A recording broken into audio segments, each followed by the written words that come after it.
এক আশ্চর্যজনক ঘটনা। জন্ম নিল এক মাথাবিহীন গরু বাছুর। কি অবাক হচ্ছেন? হ্যাঁ, এটাই সত্য। এ খবর ছড়িয়ে পড়তেই এলাকায় ব্যাপক চাঞ্চল্য ছড়িয়েছে। কেউ বলছেন এটা আল্লাহর কুদরত, আবার কেউ বলছেন এগুলো কিয়ামতের আলামত। আসলে এই ঘটনাগুলো আমাদের কি বার্তা দিচ্ছে? আপনাদের মূল্যবান মতামত অবশ্যই কমেন্ট বক্সে শেয়ার করুন। এই আশ্চর্যজনক দৃষ্টান্ত মুর্শিদাবাদ ইসলামপুর থানার অন্তর্গত সোনাতলা সটকা পাড়ার ঘটনা। এই ঘটনাকে ঘিরে এলাকার মানুষ কি বলছে শোনাবো আপনাদের। আপনারা দেখছেন অ্যাকচুয়ালি ডক্টর না, যা হোক প্র্যাকটিশনার, টুকটাক প্র্যাকটিস করি। তো আমার যতদিন মোটামুটি 25-26 বছরের অভিজ্ঞতায় এই একটা আমি দেখলাম করলাম, আর একটা দুটো মাথা করেছিলাম বলিহারপুরে।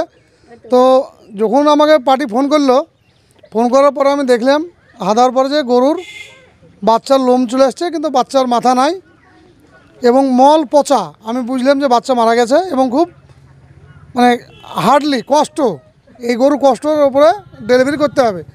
যা হোক গ্রামের লোককে ডাকলাম, আরেকজন আমার সহকর্মী এক বন্ধুকে ডাকলাম, ও প্র্যাকটিস করে। তারপরে যা হোক বাচ্চাটা আমরা ডেলিভারি করলাম খুব কষ্টের উপরে। তারপরে দেখছি বাচ্চার মাথা নাই। আমি আমার ARD গ্রুপেও দিয়েছি আমি। তারপরে গরুটার ট্রিটমেন্ট চলছে, আপাতত ট্রিটমেন্টের দিনে আছে। তো এত কষ্টের বা এত কষ্টে আমি ট্রিটমেন্ট কোনোদিনই মানে ডেলিভারি করিনি। আমার মনে বলে এটি আমার প্রথম 26 বছর বয়সে।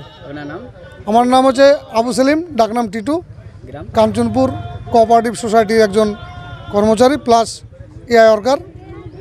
যাই হোক এলাকার লোকের কিছুটা উপকার হয় এবং সরকারেরও আমাদের যেনারা ভিও আছে তেনারা আমার গুরুজন, তাদের সাহায্যও আমাকে নিতে হয়। তারাও কিছু সাহায্য করে, সেই সাহায্য মোতাবেক আমরা কাজ করি।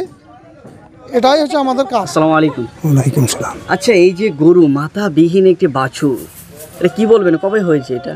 এই যে আজকে এই সকালবেলাতে ঘটনা হয়েছে। হ্যাঁ, এর আগে কোনোদিন দেখেছেন? না, আপনি তো বয়োজ্যেষ্ঠ ব্যক্তি। আপনার না না, জীবনে দেখিনি। বয়স কত? আমার 65-70 বছরের জীবনে কোনোদিন এই এরকম দৃশ্য দেখিনি। না, দেখিনি। মানুষ কেমন ভেঙেছিল এলাকা? লোক ভেঙেছিল, প্রচুর লোক। হ্যাঁ, এটা তো অবাক হওয়ার একটি দৃষ্টান্ত। কিছুতে দেখার নাই। আপনার নাম? আমার নাম আজিজ।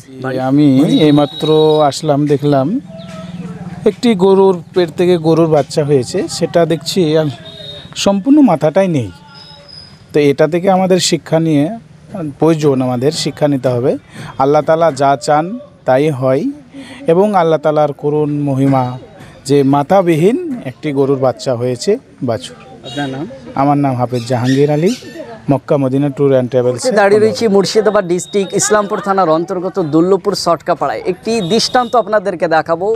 একটি বাছুর জন্ম নিয়েছে মাথাবিহীন, একটি অলৌকিক। আসলেই আল্লাহ যে কুদরতময়, ইন্নাল্লাহা আলা কুল্লি শাইইন কদির, সর্বশক্তিমান ওপরওয়ালা রব, এটা প্রমাণিত। এরকম দৃষ্টান্ত এর আগেই আপনারা কি এরকম দৃষ্টান্ত কোথাও দেখেছেন? এই দৃষ্টান্ত উঠে আসছে মুর্শিদাবাদ ডিস্ট্রিক্ট ইসলামপুর থানার অন্তর্গত দুল্লপুর সটকাপাড়া থেকে। মাথাবিহীন বাছুরের জন্ম। এই ঘটনাকে ঘিরে এলাকায় ব্যাপক চাঞ্চল্য সৃষ্টি হয়েছে। এলাকার মানুষ দেখুন কতটা এই গরুকে দেখার জন্য এসেছে